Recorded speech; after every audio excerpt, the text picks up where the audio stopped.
नमस्कार, मैं अमित भारद्वाज साप्ताहिक मौसम चर्चा में आप सभी का स्वागत करता हूं। आज की तारीख है 4 अप्रैल। तो जैसा कि आप देख सकते हैं कि पिछले हफ्ते के दौरान जो हमारे वेदर सिस्टम रहे हैं, आपको इस ग्राफिकल फॉर्मेट में दिखाया गया है। ये बहुत सारे सिस्टम थे, बट मैं आपको ब्रीफ करता हूं। तो जैसे कि देखते हैं, मेनली 2 वेस्टर्न डिस्टर्बेंस हुए हैं, जिसमें पहला जो वेस्टर्न डिस्टर्बेंस है 28 मार्च में हमारा इस लोकेशन पे था। उसके थ्रू इंड्यूस साइक्लोनिक सर्कुलेशन था और ट्रफ इन वेस्टर्लीज जो है देखा गया था। इस सिस्टम के द्वारा जो है ये फिर आगे ईस्ट की तरफ मूव किया और इसने हमारा जो लोकेशन है, जो नॉर्थ वेस्ट ऑफ इंडिया की जो बेल्ट है, north west of India including Punjab, Haryana और उत्तराखंड के जो रीजन्स हैं, वहाँ पर light to moderate rainfall activity वहाँ पर की है। और दूसरा जो सिस्टम हमारा वेस्टर्न डिस्टर्बेंस बना है वो 2 अप्रैल को बना है और इसने भी हमारे northern belt of north west of India की वहाँ पर भी लाइट टू मॉडरेट मध्यम बारिश उसने की है। इन दोनों सिस्टम के द्वारा हमारे जो लास्ट वीक के दौरान काफ़ी हमारे cyclonic circulation lower tropospheric level पे बने हैं, जो कि समुद्र तल से 0.9 किलोमीटर अब ऊपर देखे गए हैं। और ये जो है 3 अप्रैल को, और आप देखेंगे north west of Rajasthan region में 28 और 29 तारीख को एक साइक्लोनिक सर्कुलेशन देखा गया है। 31 तारीख को एक साइक्लोनिक सर्कुलेशन हमारा हरियाणा और उसके आसपास के इलाकों में देखा गया है। तो ये सिस्टम है जो कि हमारे इंड्यूस सर्कुलेशन है, जो देखे गए हैं पिछले हफ्ते के दौरान। और अगर हम सेंट्रल इंडिया और साउथ इंडिया की बात करें तो हमारा यहाँ पर ये जो है, ये हमारा विंड डिसकंटिन्यूटी लाइन है, जो कि एक यहाँ पर हमारा anti cyclonic circulation bay of Bengal पर है और एक एंटी साइक्लोनिक सर्कुलेशन हमारा अरेबियन सी में है। मोस्टली ये जो है ड्राई एयर इनकर्जन यहाँ पे ज़्यादा है, इस वजह से इन्होंने बारिश की एक्टिविटी में ज़्यादा इन्वॉल्व नहीं है, बट लाइटनिंग मतलब थंडरस्टॉर्म एक्टिविटी में यहाँ ज़्यादा ये सिस्टम प्रॉन रहे हैं। तो जो विंड डिसकंटिन्यूटी लाइन है, ये आप देख सकते हैं मोस्टली हमारा तमिलनाडु रीजन से सेंट्रल इंडिया की तरफ इस डायरेक्शन में इस तरह से देखा गया है, जो कि साइक्लोनिक सर्कुलेशन जो लोअर ट्रोपोस्फेरिक लेवल पर है, जो उड़ीसा पे है, छत्तीसगढ़ पे है, यहाँ पर इन पर देखे गए पूरे पिछले हफ्ते के दौरान, और डेट भी इन ग्राफ्स में आपको मेंशन की गई है। और जो हमारे जो साइक्लोनिक सर्कुलेशन है और ये जो हमारा एंटी साइक्लोनिक सर्कुलेशन था, जो बहुत सारा मॉइस्चर जो है हमारे इंडियन रीजन में specifically north east of India में इंकर्जन कर रहा था, और ये साइक्लोनिक सर्कुलेशन जो है उसको प्रेसिपिटेट आउट कर रहे थे, बारिश में उसे कन्वर्ट कर रहे थे। तो यहाँ पर इस रीजन के अंदर पिछले हफ्ते के दौरान हैवी से वेरी हैवी रेनफॉल एक्टिविटी दर्ज की गई है, और ये इन्हीं रीजन्स पे हमने देखा है कि काफ़ी डिस्ट्रक्शन भी मतलब हुआ है। जैसे हमारा SHW रीजन में कुछ इंसिडेंट की इंफॉर्मेशन हमारे पास आई है, मिजोरम रीजन में भी हमारा फ्लड एंड अदर इंफॉर्मेशन हमारे यहाँ पर आई है। इसी रीजन में हेल्स की एक्टिविटी भी ऑब्जर्व की गई है। तो ये हमारा सारे सिस्टम है। इन सिस्टम के दौरान जो एक्टिविटी और जो रिपोर्ट की गई है वो हम आपको दिखाएंगे। तो पहला ये है कि जो हमारे 7 दिन के दौरान जो बारिश हुई है, तो आप देखेंगे जो हमारा नॉर्थ वेस्ट ऑफ इंडिया में है, mostly Jammu Kashmir, Himachal Pradesh, Punjab and Haryana region, वहाँ लाइट टू मॉडरेट रेनफॉल हुआ है, और ये आपको इन पिक्चर्स में समराइज किया गया है। और जो रेनफॉल एक्टिविटी हुई है heavy to very heavy rainfall की, आप यहाँ देख सकते हैं कि हमारा जो नॉर्थ ईस्ट की जो बेल्ट है, यहाँ पे हमारी heavy to very heavy rainfall activity हुई है। इसको हमें सिग्निफिकेंट वेदर में हमने हैवी रेनफॉल को यहाँ पे इस तरह से आपको समराइज किया है कि कौन कौन सी तारीख पे हमारा हैवी रेनफॉल हमारा नॉर्थ ईस्ट ऑफ इंडिया में ऑब्जर्व किया गया है। कंट्री के किसी भी अदर इलाके में हमारा हैवी रेनफॉल ऑब्जर्व नहीं किया है। तो यहाँ पे हम देख सकते हैं Arunachal Pradesh, Assam and Meghalaya region and हमारा NMMT के कुछ आइसोलेटेड लोकेशन पर heavy to very heavy rainfall भी हमारा ऑब्जर्व किया गया। तो ये रेनफॉल के बारे में है जो पिछले हफ्ते के दौरान हुई है। अगर हम बात करें जो सिग्निफिकेंट वेदर है, जिसमें हमारा हीट वेव आता है, वार्म नाइट आती है, हेल स्टॉर्म आता है और थंडर स्टॉर्म कहाँ कहाँ पर हुआ है उसकी एक्टिविटी आती है, तो आप इन ग्राफिकल फॉर्मेट में इसको देख सकते हैं। तो जो हम हीट वेव की बात करें, तो हीट वेव जो इस समय बहुत ही सेंट्रल इंडिया में हमारा बहुत प्रोन है, तो वहाँ पे जो हमारा ऑब्जर्व हुआ है, तो यहाँ पे डिफरेंट कलर्स डिफरेंट डेट्स को रिप्रेजेंट करते हैं। तो आप देख सकते हैं कि मध्य प्रदेश रीजन और वेस्ट राजस्थान के रीजन जो है हमारे, और नॉर्थ इंटीरियर कर्नाटका के रीजन्स में डिफरेंट दिनों पर हमारा हीट वेव को ऑब्जर्व किया गया है। और जो हमारा ये रीजन है सेंट्रल पार्ट ऑफ इंडिया, यहाँ गुजरात रीजन और मध्य महाराष्ट्र और मराठवाड़ा रीजन में हमारा वार्म नाइट के इंसिडेंट भी लास्ट वीक में रिपोर्ट किए गए हैं। अगर हम हेल स्टॉर्म की बात करें तो हमारे नॉर्थ ईस्टर्न साइड बेल्ट में और वेस्टर्न डिस्टर्बेंस के थ्रू हमारा नॉर्थ वेस्ट ऑफ इंडिया में हिमाचल प्रदेश के कुछ आइसोलेटेड लोकेशन पे, उत्तराखंड, हरियाणा और वेस्ट यूपी में भी हमारे कुछ कुछ उस लोकेशन पे हेलस्टॉर्म रिपोर्ट किए गए हैं। और मध्य प्रदेश भी हमारा हेलस्टॉर्म लास्ट वीक के दौरान में प्रॉन रहा है। और एक आइसोलेटेड लोकेशन पे उड़ीसा पे भी हमारा ऑन 2 अप्रैल में हेलस्टॉर्म को रिपोर्ट किया गया है। थंडरस्टॉर्म एक्टिविटी की बात करें तो डिफरेंट कलर कितने नंबर ऑफ दिन हमारे थंडरस्टॉर्म एक्टिविटी है, तो आप देख सकते हैं कि हमारा north west of India including central part of India और नॉर्थ ईस्ट ऑफ इंडिया में हमारा थंडरस्टॉर्म उसकी एक्टिविटी यहाँ पे ऑब्जर्व की गई है। और आपको इस कलर फॉर्मेट में यहाँ पे जो ज़्यादा कलर हुए हैं, मतलब यहाँ पे चारों दिन यहाँ पे मोर देन 4 डे हमारा थंडरस्टॉर्म एक्टिविटी रिपोर्ट की गई है। तो अगर हम बात करें कि पिछले हफ्ते के दौरान हमारा रेनफॉल का डिस्ट्रीब्यूशन कैसा रहा है और कंट्री एज ए होल और सीजन एज ए होल हमारा कितना अमाउंट हुआ है, तो आप इस फिगर में देख सकते हैं। यहाँ पे डिफरेंट कलर आपको जैसा कि हम कहें रेड कलर डेफिशिएंट, जो येलो कलर लार्ज डेफिशिएंट, और जो हमारा light blue and blue colour वो excess to very large excess में हमारा दिखाया गया है। तो आप देख सकते हैं कंट्री एज ए होल हमारा deficient to large deficient amount में रहा है। हमारा जो नॉर्थ ईस्ट पार्ट है यहाँ पे केवल नॉर्मल अमाउंट ऑफ जो रेनफॉल एक्टिविटी देखी गई है, और हमारा ईस्टर्न बेल्ट में नॉर्मल। बट यहाँ पे क्लाइमेटोलॉजी के देखेंगे तो ये अमाउंट बहुत कम है, इस वजह से ये थोड़ा सा दिखा रहा है। तो country as a whole for season as a whole हम अगर देखें तो हमारा नॉर्थ ईस्ट की जो बेल्ट है, ऑल्दो यहाँ पे heavy to very heavy rainfall हुई है, बट ओवर ए सीजन अगर हम देखें तो यहाँ पर रेनफॉल अमाउंट डेफिशिएंट कैटेगरी में हुआ है। और जो आप सीजन में देख सकते हैं कि हमारा जो light to moderate rainfall activity के थ्रू जो ये हमारे इंडो-गैंजेटिक प्लेन और central part of the India है, यहाँ पर excess to large excess rainfall amount report किया गया है। और येलो रीजन में आप देख सकते हैं कि यहाँ पे लार्ज डेफिशिएंट अमाउंट में हमारा ये रेनफॉल एक्टिविटी हुई है सीजन एज ए होल। अगर हम इसको एक टेबल में समराइज करें तो आप देख सकते हैं कि east and north east India हमारा, north west India, central India, south peninsular India और कंट्री एज अ होल जो कंडीशन रही है वो कैसी रही है, तो आप देख सकते हैं नॉर्मल से excess, large deficient and country as a whole normal amount हमारा जो है रिपोर्ट किया गया है।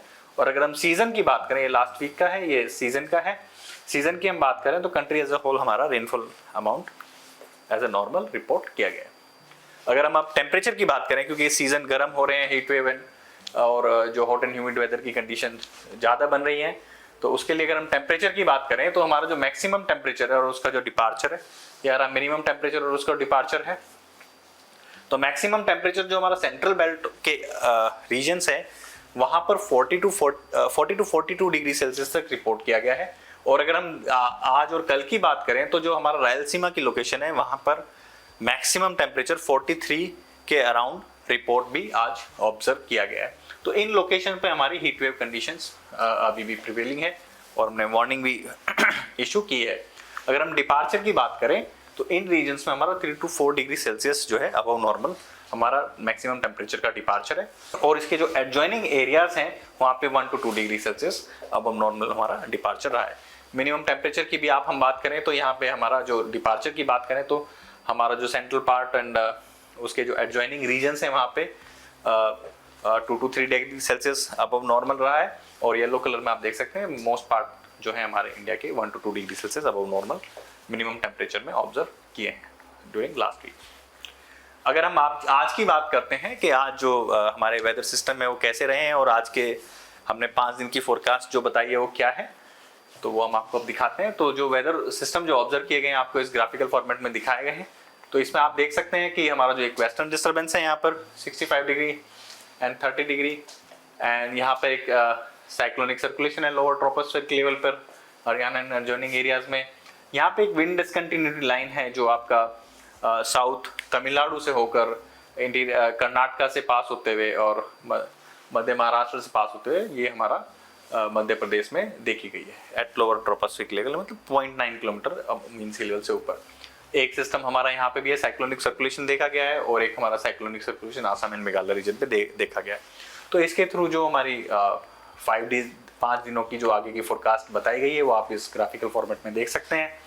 तो हीट वेव वार्निंग जो इशू की गई है मोस्टली आप देखेंगे जो हमारा जो ईस्ट कोस्ट की जो हमारी बेल्ट है, यहाँ पे हमारा जो लोकेशंस हैं हमें बताया, जैसे उड़ीसा में, झारखंड में, गैंजेटिक वेस्ट बंगाल में, क्या coastal Andhra Pradesh, Telangana and north interior Karnataka में हीट वेव वार्निंग डे 1 के लिए दी गई है।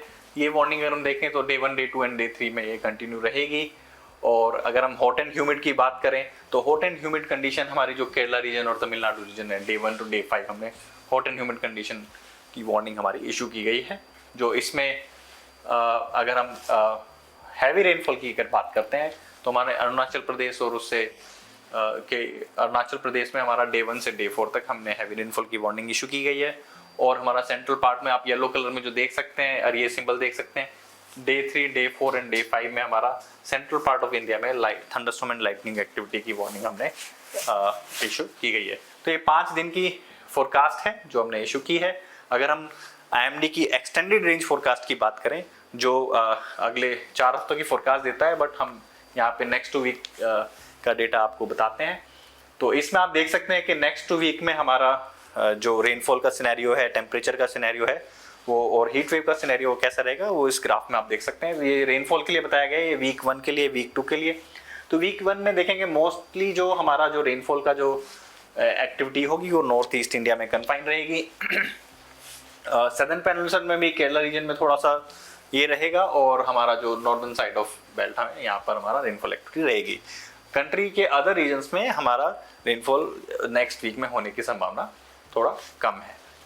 वीक 2 की बात करें जो कि हमारा रीजन है 12 तारीख से लेकर 18 तारीख का, हमारा नॉर्दर्न बेल्ट में मोस्टली रेनफॉल एक्टिविटी रहेगी नॉर्थ वेस्ट ऑफ इंडिया में। ये क्योंकि बहुत सारे वेस्टर्न डिस्टर्बेंस हमारे आएंगे और यहाँ पे रेनफॉल की एक्टिविटी को सपोर्ट करेंगे। नॉर्थ ईस्ट में हमारा रहेगा रेनफॉल एक्टिविटी कंटिन्यू, और हमारा सदर्न बेल्ट में भी यहाँ पे हमारा रेनफॉल अमाउंट रहेगा। अगर हम टेम्परेचर की बात करते हैं तो टेम्परेचर में इतना ज़्यादा डिफरेंसेस नहीं आएगा।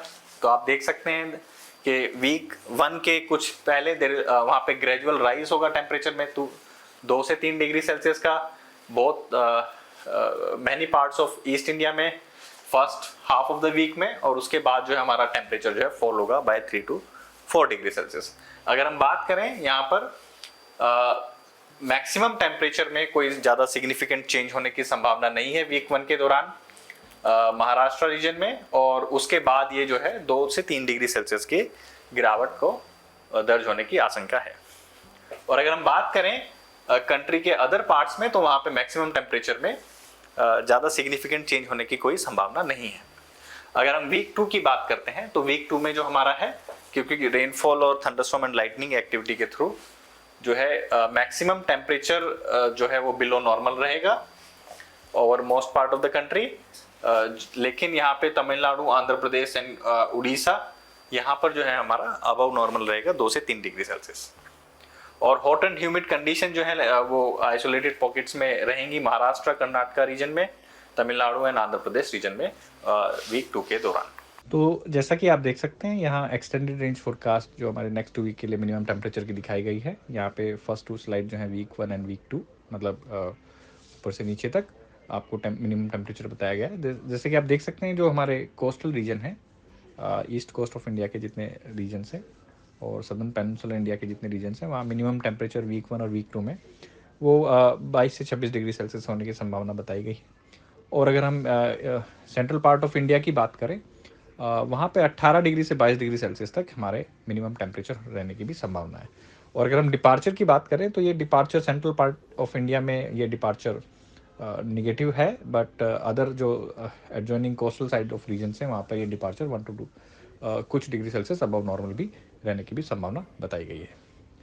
अगर हम आगे देखते हैं हमारा जो एक्सटेंडेड रेंज आउटलुक जो हमारी इशू की गई है हीट वेव के लिए, आप इस फिगर में देख सकते हैं। वीक 1 में आप देख सकते हैं कि जो हमारा लो प्रोबेबिलिटी के साथ जो एक्सटेंडेड रेंज फर्स्ट वीक के लिए बताई गई है हीट वेव वार्निंग, वो east coast of east Madhya Pradesh में देखा गया है, बताया गया है।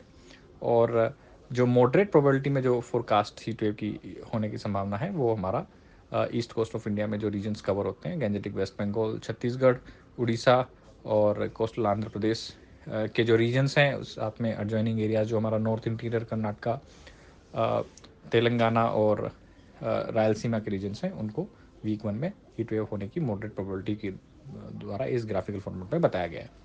अगर हम वीक 2 की बात करें तो लो प्रोबेबिलिटी के साथ हमारे जो रीजन्स कवर होते हैं, गैंजेटिक वेस्ट बंगाल, उड़ीसा और नॉर्थ कोस्टल आंध्र प्रदेश के रीजन्स कवर होते हैं, और साउथ साइड ऑफ छत्तीसगढ़ के रीजन में लो प्रोबेबिलिटी से हमने हीट वेव होने की संभावना बताई, इशू की गई है।